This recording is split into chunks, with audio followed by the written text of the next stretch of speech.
A paz do Senhor, meus irmãos, está começando mais um episódio do Dividindo para Somar.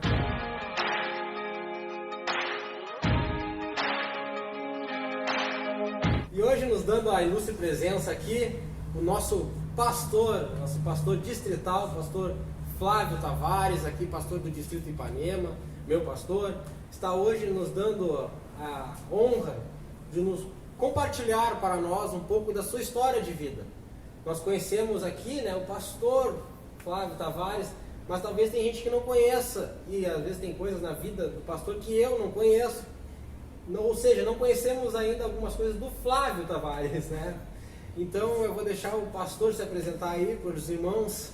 Deus abençoe, pastor, fique à vontade.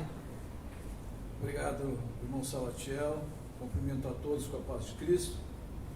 Estamos agradecidos aí por essa oportunidade, uma oportunidade muito especial, fazer parte desse trabalho que vocês estão fazendo, de estar dando tão certo, e poder se dirigir aos nossos irmãos que estarão assistindo, e enfim, não só aos nossos irmãos, mas também todos aqueles que tiveram oportunidade de assistirem também. Bem, meu nome é Flávio, pastor do Distrito Ipanema desde agosto de 17, e para mim foi uma alegria muito grande estar aqui nesse distrito, que é onde eu nasci espiritualmente. Minha gratidão a Deus, ao irmão Salatiel, ao irmão Jefferson, que coordena essa mocidade da sede, ao nosso irmão Leonardo, coordenador distrital, e pretendemos aqui trazer um pouco da nossa história assim. Nós estamos aqui, mais uma vez agora no nosso 10º episódio, Vale ressaltar, já é o 10º episódio do Dividindo para Somar. Já são 10 episódios de muitos testemunhos, pastor. Nós temos aqui sobre cada episódio, tem uma história, tem alguém aqui compartilhando e sempre tem resultado. E por quê? Porque você que está aí do outro lado, você está ajudando também. Você compartilhando, orando pelo projeto, você está participando de uma busca de almas, que é o intuito desse projeto: alcançar almas, alcançar vidas. E nós sabemos que hoje a rede social, pastor, é um meio atual de muitos acessos, fáceis acessos a pessoas. Às vezes as pessoas estão direto na internet, estão perdendo tempo e vendo coisas que não é para ver. Então você ajudando a compartilhar, talvez chegue nessas pessoas que talvez estejam passando por muitas dificuldades espirituais. Então eu creio que hoje será uma bênção, assim como os outros episódios foram e assim como vai ser. Então, pastor, para dar início a essa conversa, este bate-papo nosso aqui, sim, a gente tem que ter uma pergunta padrão. Quem era Flávio Tavares antes de conhecer a Cristo Jesus? Meu Deus, eu tenho vergonha disso, claro. Bem, assim, para basear esse testemunho nessa noite, desse evento, eu quero pegar como texto 2 Coríntios 5,17, onde Paulo diz: portanto, se alguém está em Cristo, é nova criatura, as coisas antigas já passaram e eis que tudo se fez novo. E a nossa EBD, a classe de adultos, esse domingo, ela trouxe o seguinte tema: a Bíblia transforma pessoas. E é justamente isso que eu quero me basear, entendeu? Eu nasci num lar cristão e meus pais tiveram problemas lá pessoais e comerciais, que meu pai terminou entrando com outro comércio, e aquilo diz ele que pedia a ele de ir para a igreja, e terminou convencendo a minha mãe também a sair da igreja. Então eu frequentei com eles até os 8 anos de idade, e isso me levou, anos depois, chegava em alguns momentos já complicados da minha adolescência e juventude, e me lembrava daqueles hinos, alguns hinos daqueles momentos que a gente serviu a Jesus, estavam gravados. Sementes, São sementes, como a gente geralmente fala. E então, depois dos 8 anos de idade, algumas coisas começaram a acontecer na nossa família. Algumas foram boas, outras foram ruins. Meu pai teve uma passagem pelo comércio que na época era top, né? Feira livre. Ainda não existiam as redes de supermercado, só para ter uma ideia assim, do que era as feiras livres naquela época. E aquilo ali trouxe uma melhora na nossa questão social muito boa. Mas o meu pai não teve sucesso naquilo ali, foram alguns anos, 5, 6 anos, e quebrou no comércio, não teve sucesso no comércio. E tudo isso veio trazendo consequências para nós também, né? A nossa família. A família do meu pai é de nacionalidade portuguesa, e a minha mãe lá dos Bugres, lá de Santo Ângelo do Juiz, para aquela região lá. Enfim, a nossa adolescência foi uma adolescência que já começou a ter problemas. Meus pais, ali pelos meus 15 anos de idade, se desviaram, depois de ter se desviado, ali pelos próximos 15 anos, dos meus 15 anos de idade, eles se separaram, vieram ter uma separação. Aquilo ali para nós, para meus irmãos, foi muito traumático, né? Porque a gente vinha de uma família humilde, né? Era muito próximo às famílias, era almoço e aniversários, e não tinha grandes festas assim naquela época, era mais as coisas familiares, e com aquilo ali terminou trazendo muito prejuízo. A família é bem unida, assim, vamos assim, dizendo, muito unida. E isso é um baita, né? Sempre junto, né? E aquilo começou a trazer grandes prejuízos para nós. Mas assim como isso ia acontecendo, também tinha a minha parte pessoal, né? Eu me lembro que eu fiz a minha carteira de profissional para trabalhar, que na época existia tal de carteira de menor. Eu fiz ela com 14 anos de idade. E com 15 anos fui trabalhar de cobrador de ônibus. Foi horrível. Às vezes eu me lembro aqueles ônibus lotados e estava ali um minhãozinho ali, né? Cobrador de ônibus. E essas coisas foram marcando a nossa vida, né? Passando a nossa história, empregos que não deram estrutura para nós, não me dediquei ao estudo, e chegou a minha fase militar. Quando chegou a minha fase militar, eu estava num emprego até certo ponto razoável, e quando eu fui comentar com as pessoas que eu tinha listado, tinha sido selecionado, me demitiram. Me demitiram e eu fui servir ao Exército. Eu fui servir ao Exército no Hospital Militar de Porto Alegre. Não foi quartel normal, mas foi no Hospital Militar de Porto Alegre. E ali foi muitas experiências que a gente terminou tendo ali. Experiências boas e outras não tanto, né? Mas foi um ano ali naquele quartel. Depois voltei a trabalhar no comércio, e aos 21 anos eu fui trabalhar no hospital psiquiátrico. Aos 21 anos. E nesse hospital psiquiátrico, mais ou menos, eu trabalhei em torno de 4 anos. Nesse período aí, conheci a Marli, namoramos, noivamos. E aí eu estava preocupado com aquela renda, e a própria família da Marli não acreditava muito naquela renda que eu tinha no hospital. Mas como é que eles tinham, né? Uma família razoável e tal. E aí, você vai casar com um cara desse aí. Eles me discriminaram muito no início, mas era também, eu compreendo, né? Eles queriam melhor para a filha, né? Isso é compreensível. E aí eu consegui com um parente meu, um tio meu, uma vaga no ramo de representante comercial, e ali eu cresci bastante, foi muitos anos nesse ramo, de um emprego para outro. Cheguei a uma supervisão de uma multinacional, também foi muito bom financeiramente, né?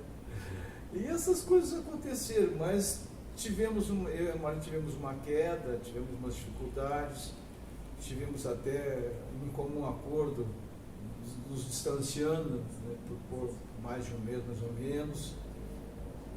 E enquanto isso eu também perdi emprego, passei por um desemprego, aí largava aqueles currículos, e aquelas empresas não chamavam, e tudo isso foi apertando, tudo isso foi dando um nó na garganta, né? Eu já tinha o Flávio Rodrigo, no primeiro momento, já tinha nascido, logo que a gente casou, 1 ano de casado já tinha ele. Quantos anos o senhor casou com a Eu tinha 25 para fazer 26. E a irmã Marli era 23 para fazer 24. foram bem novos. É. Foram novos. Então, logo, casamos em outubro, eu faço aniversário em janeiro. Eu em janeiro fiz 26. E foram experiências grandes, né? Mas assim, quando começou a dar esse problema profissional, de eu não conseguir fazer, colocar currículos e não ser chamado, e começou a ter essas dificuldades, eu estava completando meus 30 anos de idade. E aí já tinha o segundo filho, que era a Karina, né? E aí veio assim um susto, né? Não foi um desespero, mas veio um susto. Eu disse assim, 2 filhos, não tenho um emprego fixo agora, não fiz um curso profissionalizando, não fiz nada, sempre no ramo comercial. E agora, sabe, vem aquele susto. E o que me levou, além de todas essas dificuldades profissionais, financeiras que nós estávamos passando, o que levou a aceitar Jesus mesmo foi, a Mari me convidou para ir num aniversário, um casamento, uma coisa assim, de uma amiga dela, colega de profissão que ela é professora. E quando a gente estava se dirigindo para esse momento, essa festa, ali na Oscar Pereira, na frente do hospital, do cemitério São Miguel e Almas ali, chovia muito. Eu e meu Fusquetinha, né? Meu Fusquinha 73, azul Niágara, né? Fusquinha, se meu Fusca falasse. E atropelam 2 mulheres que estavam atravessando para entrar no cemitério São Miguel e Almas. Ali deu um susto muito grande. Aparentemente tinha sido muito forte aquele atropelamento. Chovia demais, elas não perceberam o carro, e eu também não percebi elas. Foi uma coisa muito, muito louca. E ali naquele susto, naquele pânico ali, e chovia muito, uma jogada na calçada, outra sentada, e eu me desesperei, me assustei demais naquele momento ali. O meu guri era pequenininho, e ele dizia assim, pai, tá atropelando uma mulher, pai. E naquele desespero ali eu clamei por Deus. Se tu tem um plano na minha vida, salva essas 2 mulheres. E eu vou te seguir. Aí eu fiz um propósito, em dezembro de 83. E me conduziram para a delegacia, lá eu fiz a ocorrência toda. No final da ocorrência eu perguntei para o policial, tem notícia daquelas mulheres? Ele disse assim, tem notícias, estão indo de alta para casa. Ele não se machucou muito, mas todas as 2 estão lúcidas, estão bem, estão indo para casa. E eu corri na asneira de querer ver as mulheres. Eu fui até o pronto-socorro, elas estavam quase saindo já. Aí eu perguntei, vocês estão bem? Vocês estão num acidente assim? E uma delas disse assim, tu não é o motorista, né? Sou, então te some daqui. Senão minha família te mata. E então dali eu tomei a decisão. No primeiro, isso foi no sábado, no domingo eu estava entrando num culto da Camacuã ali, me prostrando de Jesus para confirmar, só Senhor, eu te disse que eu ia fazer, o filho estou fazendo.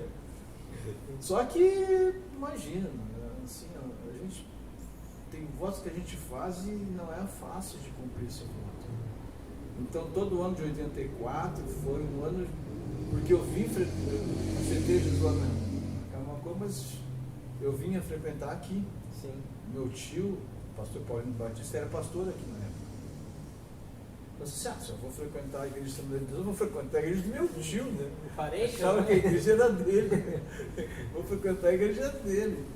E aí a gente entrou aqui, né? Sim. Em 84. Pastor, voltando um pouquinho mais para trás, assim, quando o senhor falava, o senhor disse que vamos recapitular um pouquinho, né? O senhor disse que foi criado na igreja, né? Os pais eram da igreja, mas durante o tempo ali eles acabaram se desviando e o senhor, ocasionalmente, né, parou de também ir.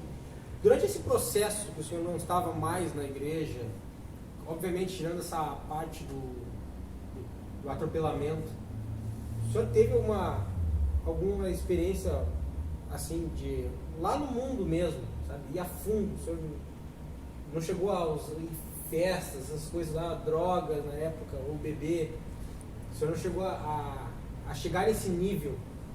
É interessante, meu Sebastião, porque e as irmãos que estão assistindo, interessante é que entrosei com a juventude da época, né? Fizemos amizades.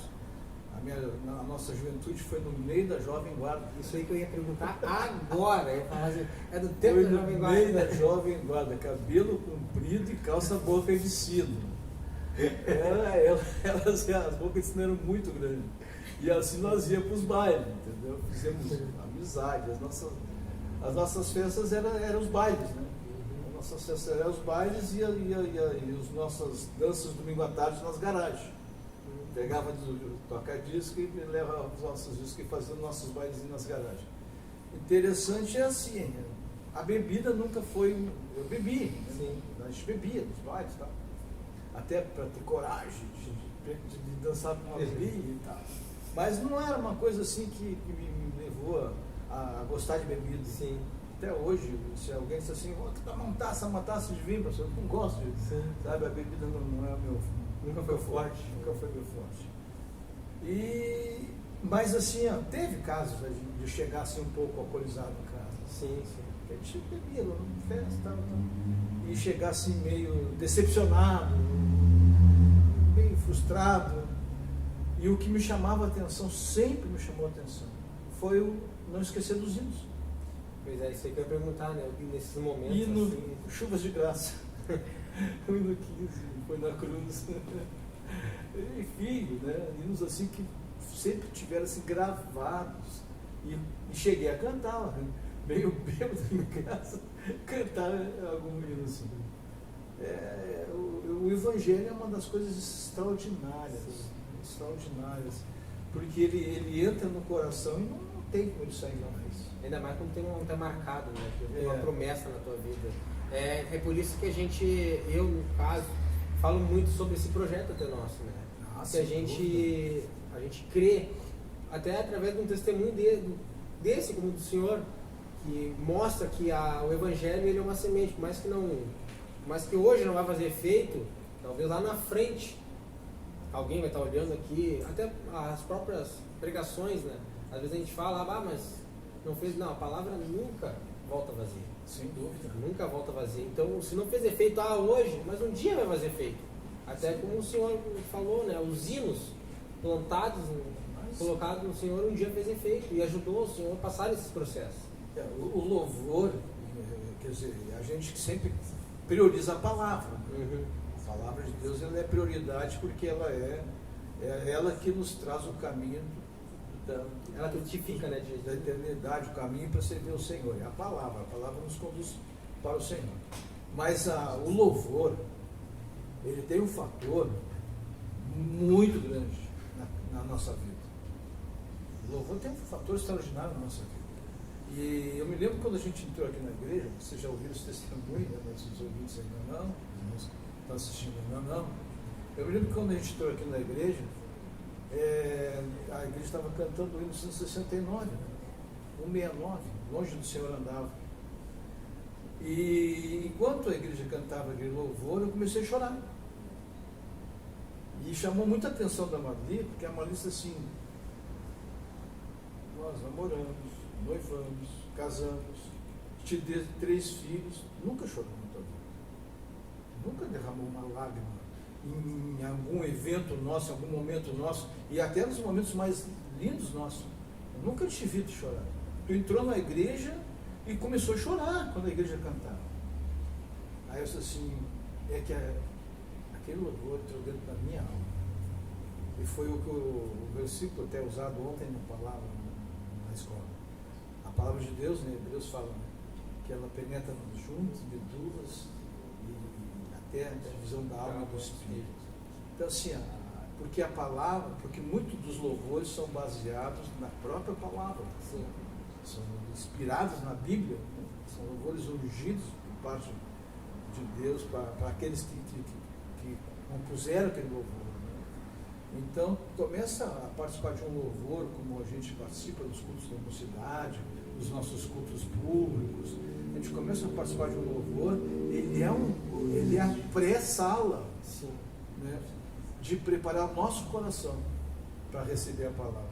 Então, se você que está nos ouvindo se encontra parado nos caminhos do Senhor, por algum motivo você se afastou dos caminhos do Senhor e por algum motivo você não tem coragem de voltar, olha, eu te desafio, volte, porque não só o Senhor está te esperando, mas a igreja também está te esperando. É o melhor lugar na face dessa terra, né?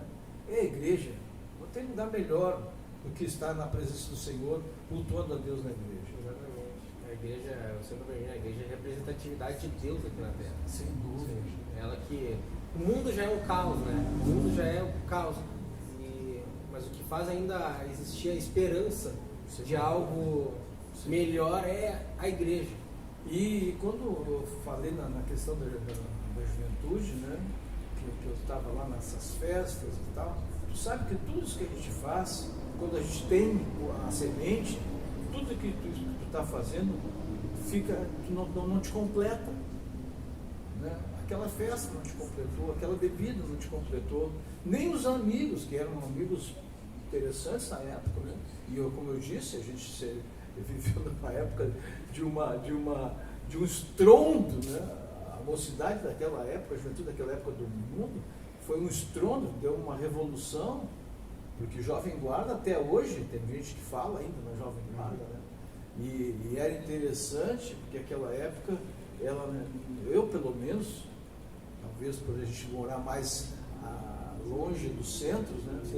Está mais na questão urbana, eu não conhecia droga. Eu fui saber que existia aqui que era droga quando eu fui para o quartel. Lá eu vi alguns colegas se drogando, ofereceram, dá um tapinha aí e tal, aquela coisa boba, né? Ridícula. No quartel ainda. Se chapava psicologicamente, não era com a droga, se chapava era psicologicamente. Não tinha nada a ver com a droga.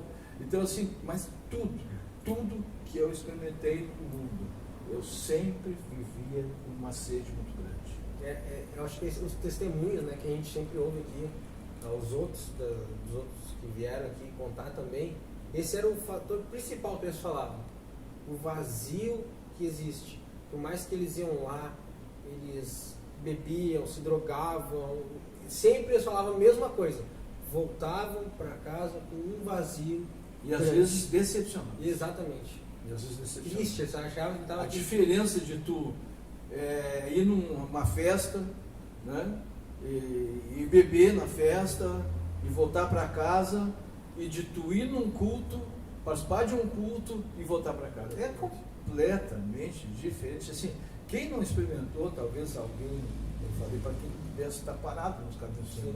Mas e quem sabe a gente está também aqui se dirigindo para uma pessoa que nunca esteve numa igreja evangélica. Né? Experimente, né? A gente teve em outras religiões aí, né? Outros se diziam cristão também. Sim. Mas a gente ia para aquele culto lá, para aquela cerimônia lá, e ela não preenchia, né? Era só um louvor lá, uma ministração de uma palavra lá, como um rito. Ritual, né? Era um ritual. Cotidiano. Mas aquilo que a gente experimenta nas igrejas evangélicas, né? E a gente experimenta aqui de uma maneira muito especial na Assembleia de Deus, é fantástico. Exatamente. Envolve o Espírito Santo. Né? Tu sabe, agora a gente teve uns 15 dias de férias, né? Sim. Meio afastado, meio do mato, meio dos bugio lá. E quando eu voltei para um culto, foi um culto assim, nós estávamos com 8 pessoas no culto, foi um culto de quinta-feira, estava muito vazio. Mas que culto para mim, meu Deus do céu! Preencher tudo aqueles 15 dias que me faltaram. Então é um desafio que a gente lança para quem está nos assistindo, né? Quem sabe nunca esteve numa igreja evangélica. Venha assistir um culto conosco aqui, venha participar do culto conosco. Você vai ver quantas coisas boas vai chegar até você, que talvez você ainda não viveu. Exatamente. Pastor, então, o senhor, voltando ali um pouco, ali, né, o senhor aceitou a Cristo. Como é que foi o processo de aceitar a Cristo Jesus? Foi bem difícil, assim? Foi. Porque por mais que o senhor um dia... Parece que é tão fácil, mas não é. Essa é a questão, até porque o senhor chegou a experimentar muita coisa no mundo, e fica nisso, então o processo. Fica sim. Tu sabe que algumas pessoas dizem assim, desculpa. Não, só ia falar para verdade que também não dá para levar muito conhecimento, porque o senhor tinha 8 anos de idade, né? O senhor tinha 8 anos de idade, então às vezes quando a pessoa é criança não capta muita coisa, né? Mas como o senhor disse, os hinos ficaram marcados no senhor, isso eu achei bem interessante. Sabe que o que me levou mais, porque eu aceitei Jesus, eu voltei para Jesus em dezembro de 83 e fui me batizar em outubro de 85, quase 2 anos depois. O que me levou a provocar tanto tempo, né? A demorar tanto tempo para me batizar nas águas? No caso, assim, aceitar Jesus e confirmar, e realmente, né? Testemunho público, né? Que é o batismo nas águas. O que me levou? Eu fumava. E que vício bandido. Como eu disse, né, eu nunca tive problema com álcool, nunca tive problema com drogas, isso me dependeu. Não. Mas o cigarro, sim. Eu comecei a fumar de brincadeira com aquela gurizada nossa lá no mundo, com 11 aninhos de idade. Escondido dos pais, lógico, né? Deus o livre. Meu pai português, ele me viu com cigarro na boca, eu comia dente e cigarro junto. Né? Aconteceu isso comigo. Meu pai pegou um cigarro na boca uma vez. Então, só que aí, claro, aquilo foi evoluindo, não sei quantos anos, eu não lembro, mas com quantos anos eu comecei a usar realmente já como vício mesmo. E aí, quando eu entrei na igreja, aos 30 anos de idade, aquilo ali foi difícil. E aí, o que eu fiz? Eu comecei a tentar fazer tudo de uma maneira humana, né? E como eu podia fazer para sair do cigarro e para não enganar os irmãos, né? Porque eu tinha isso comigo, né? Eu não vou me batizar fumando. Só que eu não tinha como vencer aquele obstáculo. E aí eu fiz um voto louco, maluco. Eu vi um pastor nosso, doente, fui visitar ele no hospital. Era o pastor mesmo aqui, o pastor Paulo. E vi ele muito mal e o pessoal não disse que ele estava sem esperança, né, de sair do hospital, e eu lhe fiz um voto. Se ele saísse do hospital e voltasse para a igreja, eu me batizava. E aí eu estou aqui num culto, né? O homem fazer voto é fácil, o problema é cumprir. Eu estou aqui num culto e o pastor assim, agora, no próximo domingo nós temos batismo. Será que nós temos algum irmão ainda que não deu seu nome para o batismo? E aí a vozinha, né?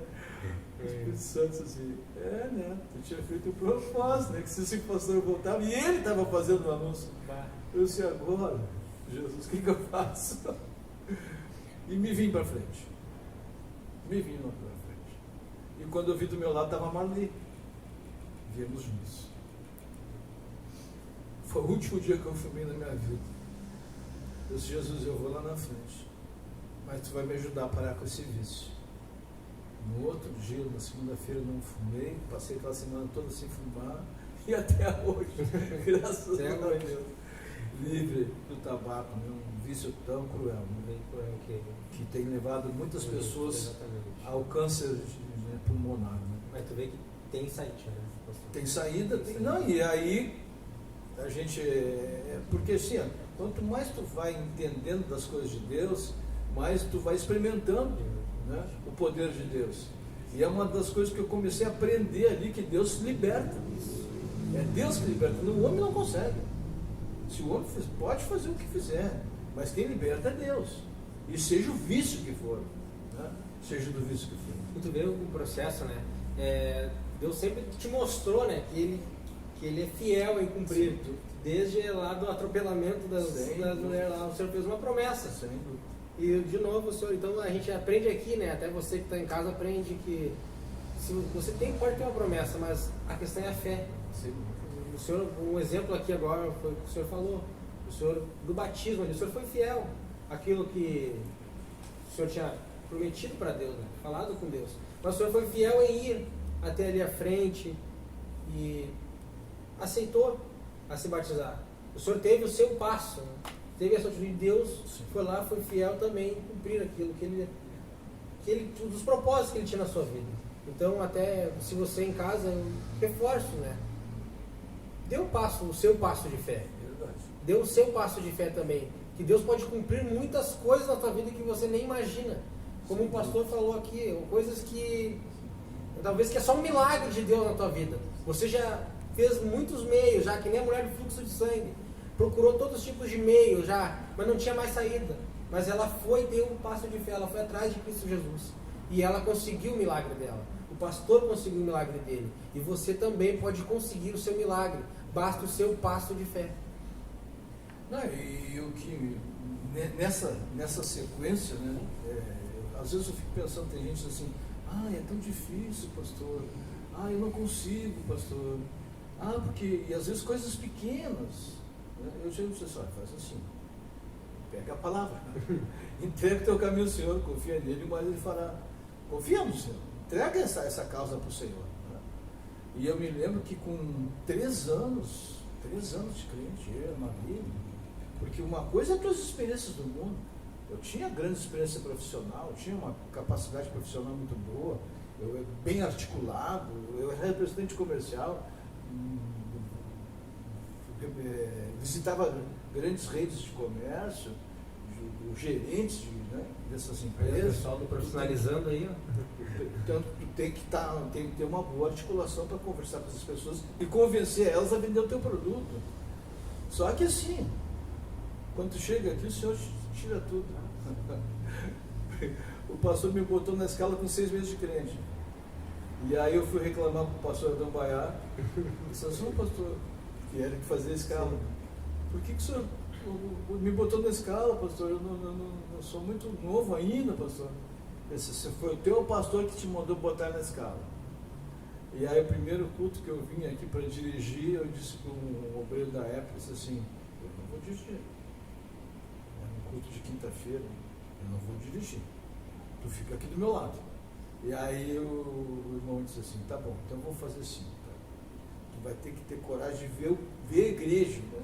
Porque tu estava só até agora sentado lá vendo o púlpito. Agora tu vai começar a ver a igreja como obreiro, como dirigindo o culto. Então tu vai fazer assim, eu vou te dar uma oportunidade só. Era para te dirigir, mas eu vou te dar uma colher de chá.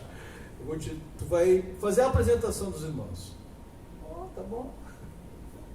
Ele me passou para fazer a apresentação, contei para a igreja para se colocar de pé e orei e me sentei.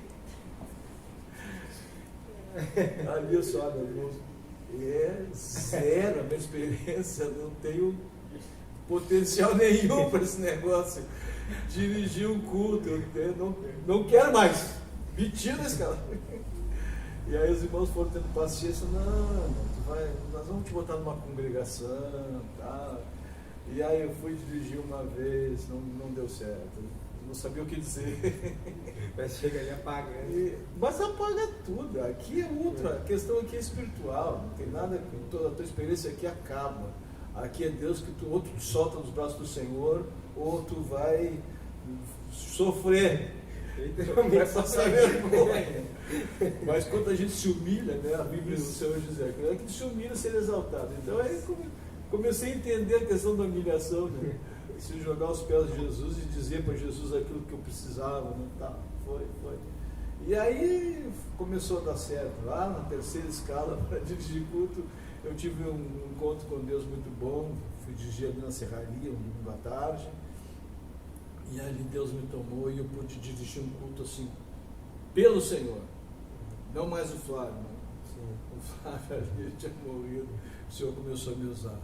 Só que com 3 anos de crente, eu fui para uma congregação que aqui na época tinha virado, nós éramos setores, não éramos distrito na época. Sim. E a Monte Cristo tinha virado setor. E aí me convidaram para ir para ali, vem para cá, tá, eu terminei indo. E fui servir a Jesus na época no setor Monte Cristo.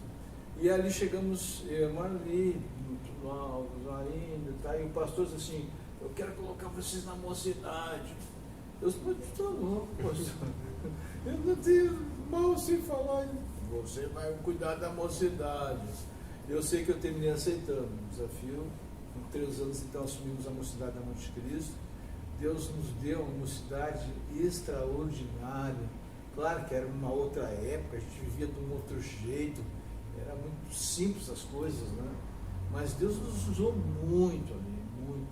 Chegamos a ter a nossa congregaçãozinha ali era 42 jovens. Né?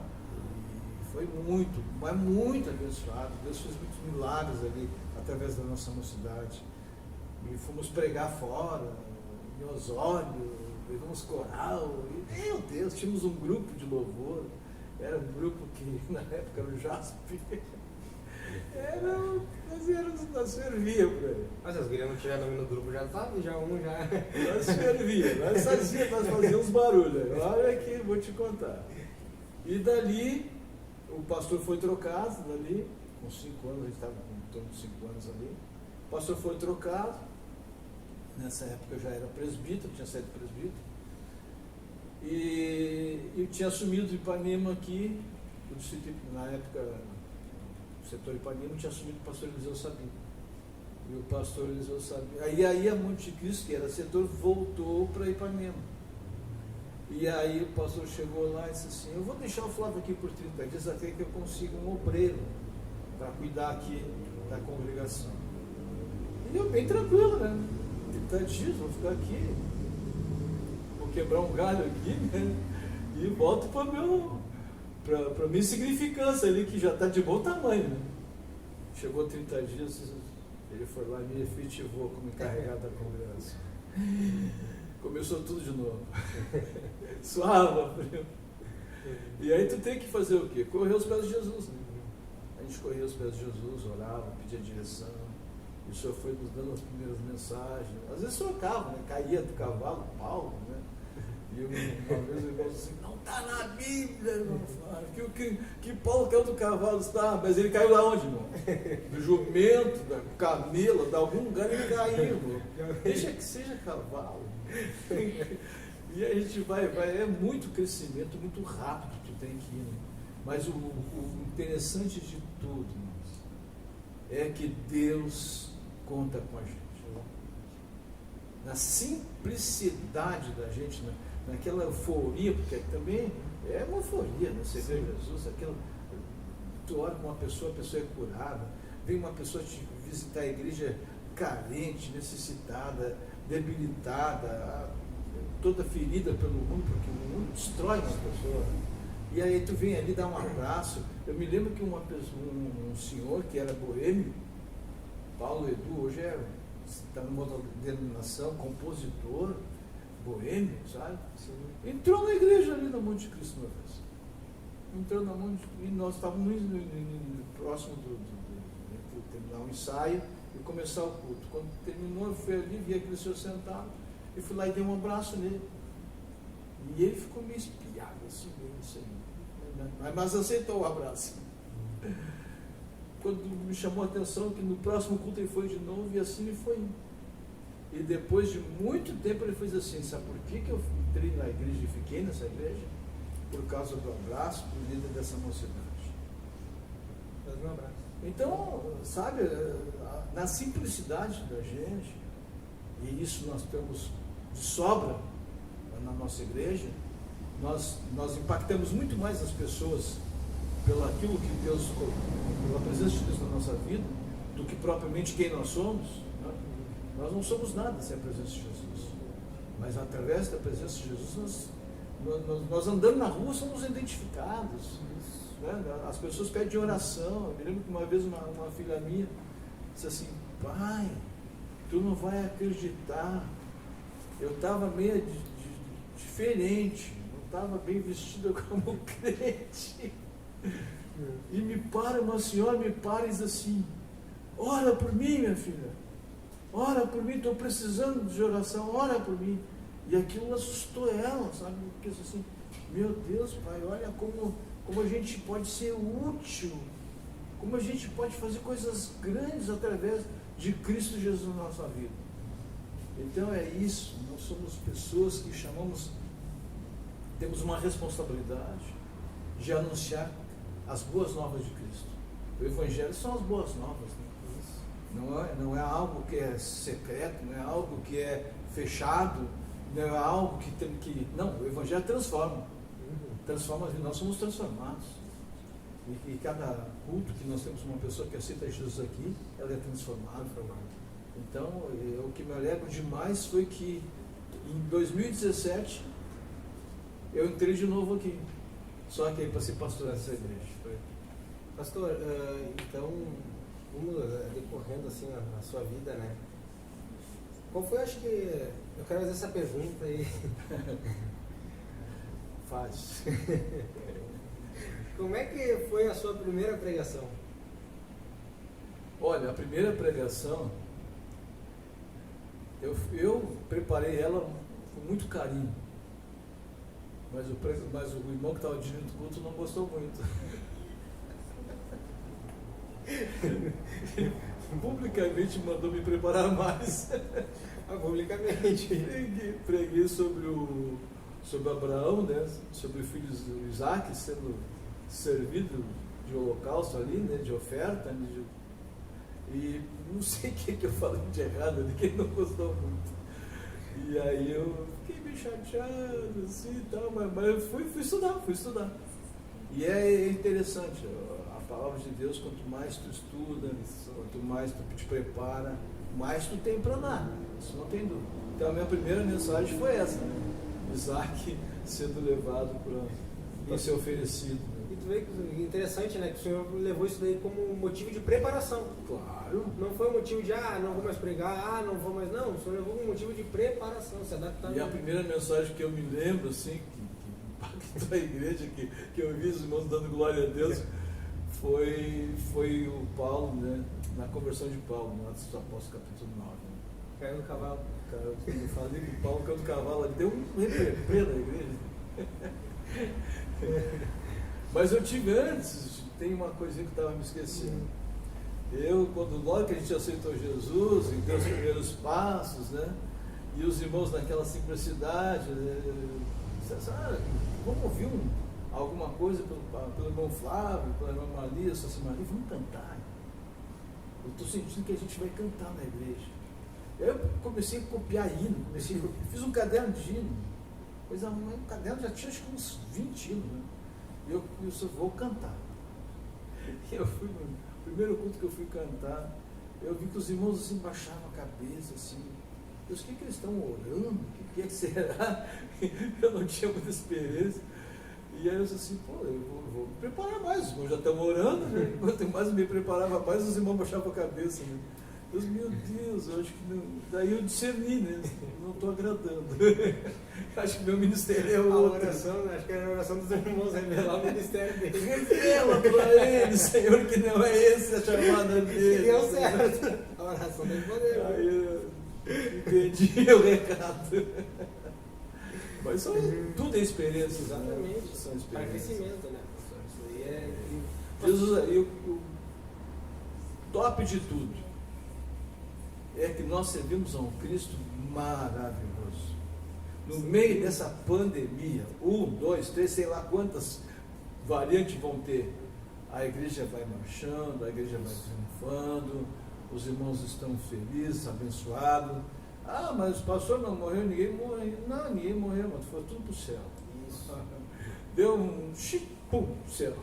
Só trocar de lugar. Só trocar o lugar. Então estão melhor que nós, né? Exatamente. Então estão melhor que nós. Então assim, nós que estamos aqui estamos bem, graças a Deus. Né?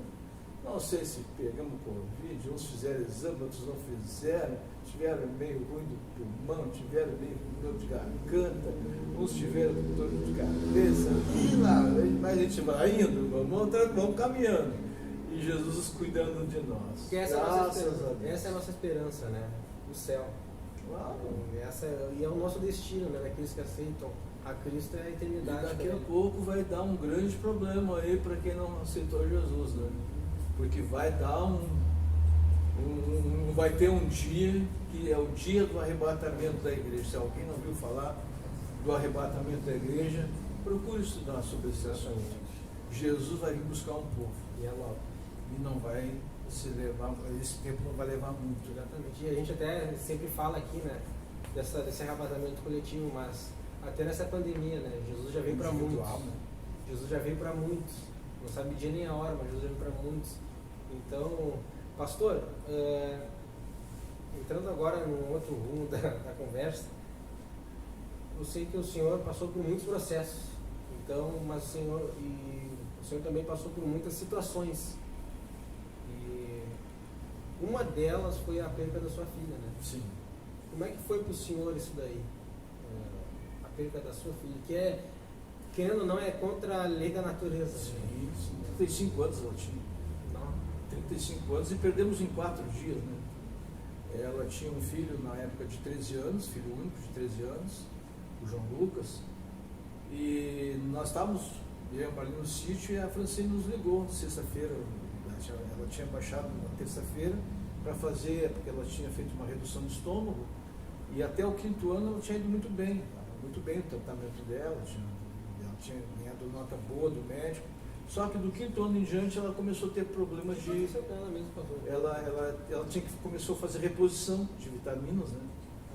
E aí, depois daquele acidente da Dani, ela deixou passar o período que ela tinha que ter feito essa reposição, era para fazer sempre em maio e já estávamos em junho, abril, e já estávamos em junho. E aí ela já baixou um pouco debilitada, já ter atrasado essa reposição. E ela baixou numa terça-feira para fazer essa reposição. E aí na quinta-feira o médico disse assim, olha, Tereza, está muito difícil de conseguir vaga nos hospitais. Vamos fazer assim, tu fica até amanhã, porque eu mandei fazer vários exames de você. E tu fica até amanhã. Só que ela pegou uma bactéria, daquelas fulminantes, e na madrugada da sexta-feira ela começou a parar um pulmão. E já levaram para a UTI, já de manhã cedo já tinha perdido um pulmão, e aí começou a atacar o outro, e o antibiótico não fazendo efeito, e passou a sexta, passou o sábado, e o médico disse assim, nós precisamos descobrir que vírus é esse, porque o antibiótico não está atingindo o objetivo de neutralizar essa bactéria, de vencer essa bactéria. E era domingo à tarde e os médicos vieram trazer notícias para nós. Nós conseguimos descobrir o vírus, né, a bactéria. Só que agora nós vamos precisar de 48 horas para ela reagir. Mas ela já estava entubada, ela já estava inchada demais.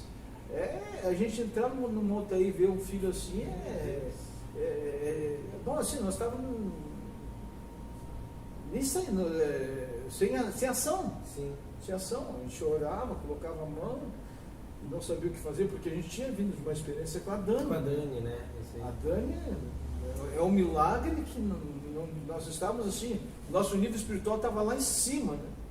A gente, tipo assim, uma irmã lá em Santo Ângelo, uma irmã disse assim, pastor Flávio, eu tive uma visão com o senhor, quando o senhor estava na frente do hospital, orando, a Dani melhorava. Eu tive essa visão com o senhor. Deus, meu Deus. E assim a gente chegou na condição que a Karina estava. Né? Desligar aqui, antes que não tem problema. Deixa eu desligar, não esqueci. Só que aí naquele momento com a Karina, eu disse, não, Deus vai curar a Karina, Deus vai curar a Karina. Só que a coisa foi indo, e ela não venceu. Domingo de manhã, aquela mensagem, né? O médico está chamando a família. Aí eu vou te contar, né? Quando veio essa mensagem, eu não sabia como chegar no hospital. O Gleb disse assim, não vai de carro, pega um táxi. E eu tão transtornado, eu peguei um ônibus até a Cavalhada, porque a gente morava ali no Catavanal, até para pegar um táxi, não conseguia, não vinha táxi. E quando eu cheguei lá no hospital, estava todo mundo chorando naquela situação. Né? Eu gostei muito a buscar o equilíbrio dessa situação. Mas como é que tu busca equilíbrio com uma situação dessa? Em Deus. Em Deus. E uma das coisas que eu aprendi com o Senhor foi que todas as vezes que eu pedi respostas para o Senhor me deu. Todas. Primeiro, de um ponto de vista assim, até ilógico, sabe? Eu escutei uma notícia num dia que um repórter da RBS estava há mais de 1 ano e meio com um câncer de pulmão, com 29 anos de idade, e que não conseguiu vencer o câncer e morreu.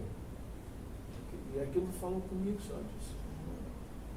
A outra foi que a Karina, se vencesse, conseguisse vencer, ela ia ficar com um pulmão perdido, já estava com um perdido, e que ia ficar com 30% de um pulmão.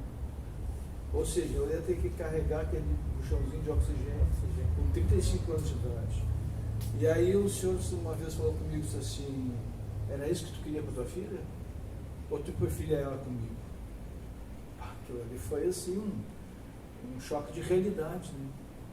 E uma outra vez eu sonhei ela num lugar lindíssimo, lindíssimo, lindíssimo assim, e nós ia se encontrar naquele lugar, mas aí apagou aquele sonho e eu disse,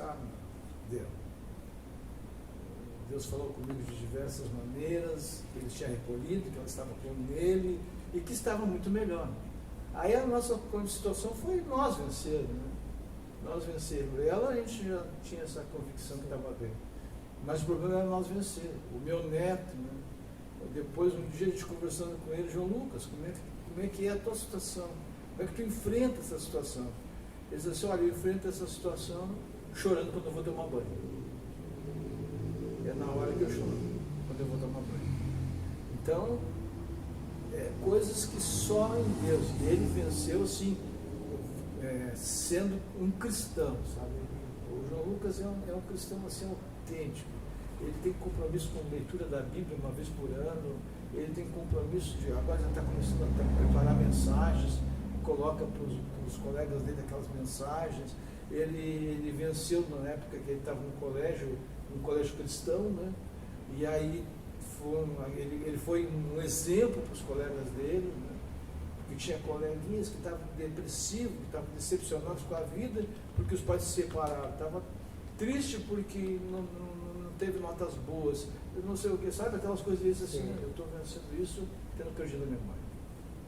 Quando ele tinha? Tinha 13 anos. Com 13. Então, são coisas que a gente aprende, a vida nos ensina, né?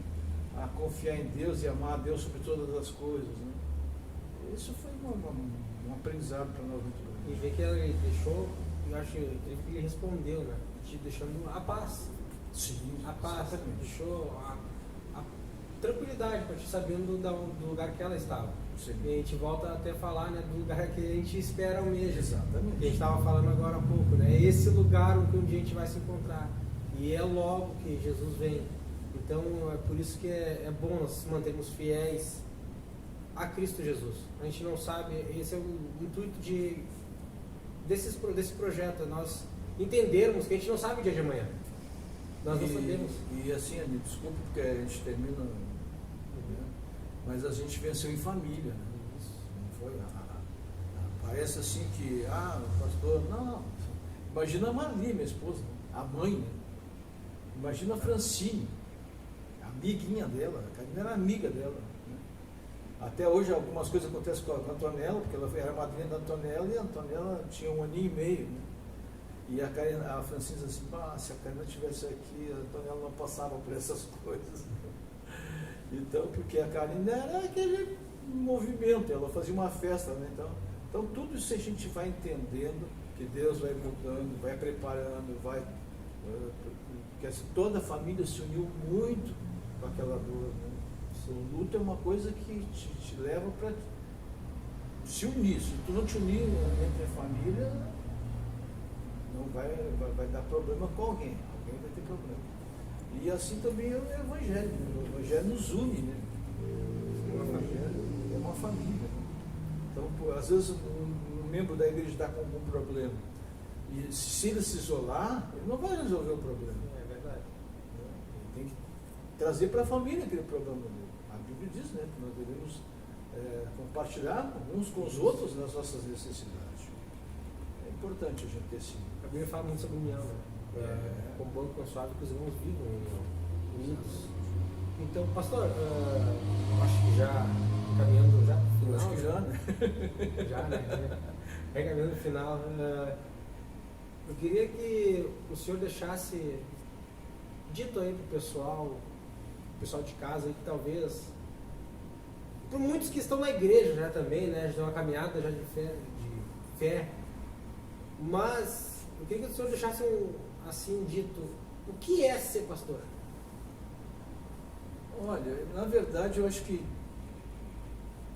todos nós como membros da igreja temos uma responsabilidade, por mais que seja a responsabilidade de um ou de outro, nós no corpo todos temos a nossa responsabilidade, né? E um pastor, se ele não tiver a igreja, ele só tem o título aí. Então nós só somos pastores porque temos uma igreja, né? Temos uma igreja, que eu digo, dirigindo uma igreja, né? Cuidando de uma igreja, um rebanho. Mas quando essa igreja está junto, quando essa igreja participa junto, quando esse corpo de obreiros está unido, aí o trabalho do pastor flui.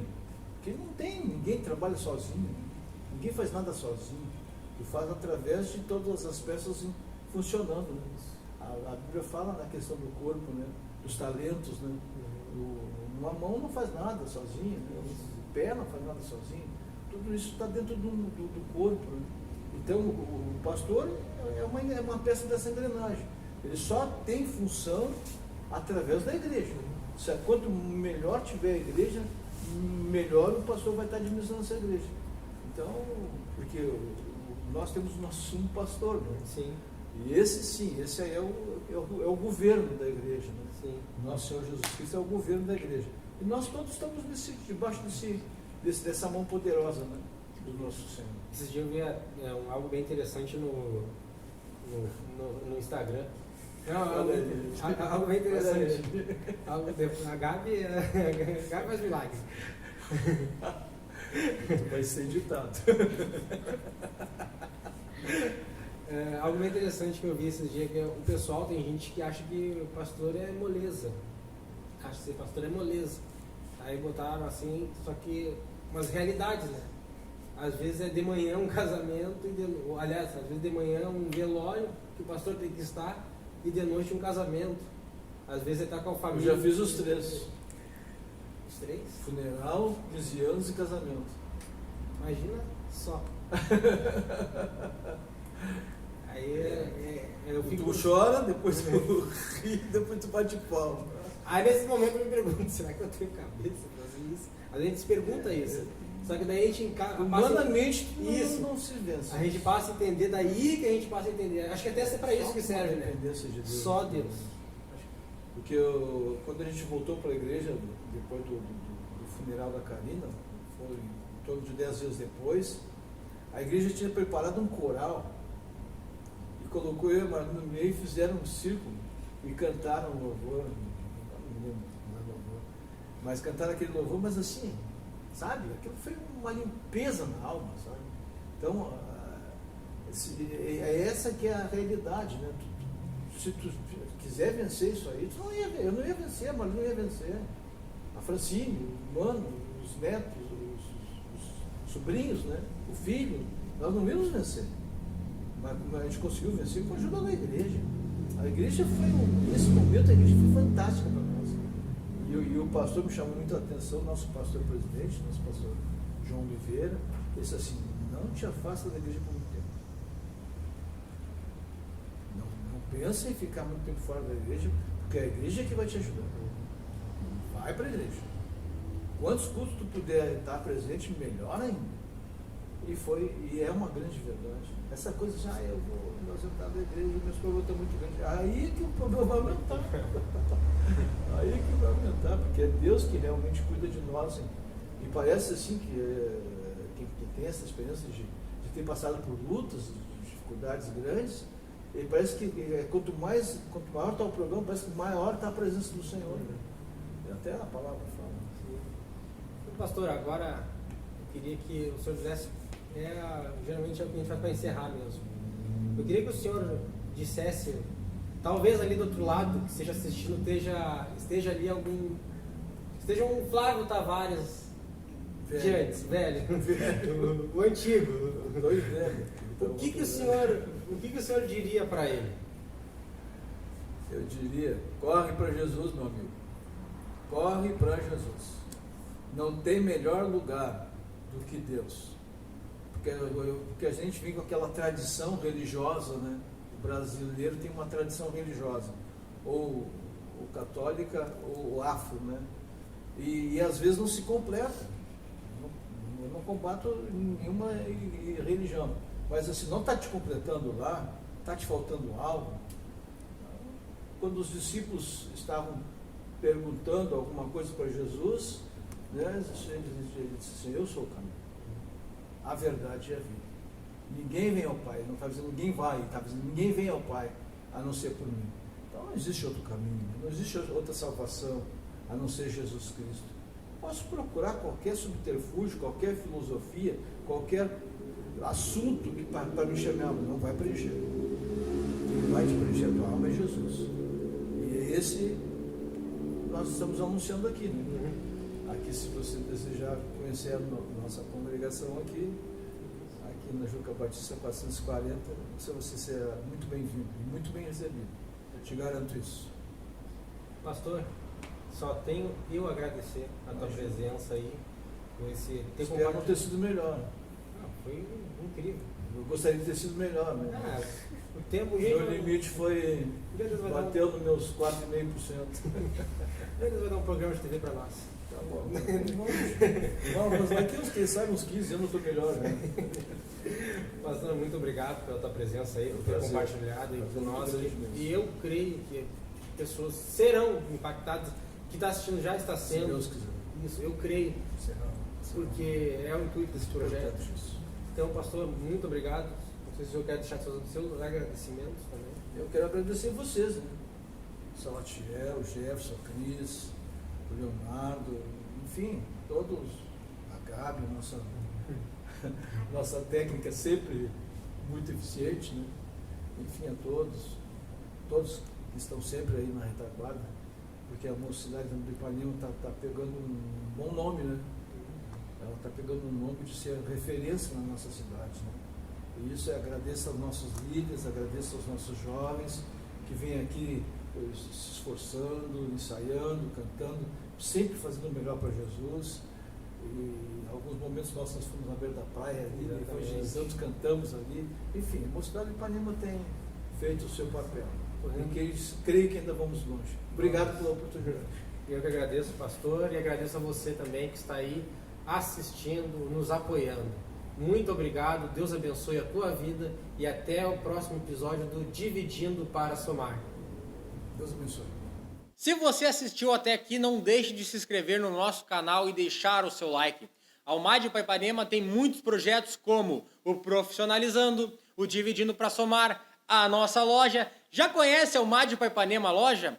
Todo o lucro é usado para melhorias em nossos projetos. Seja um colaborador desta obra, não deixe de conferir. E se você gostou deste vídeo, já fica aí o link com a playlist com todos os vídeos deste projeto, que com certeza irão edificar muito a sua vida.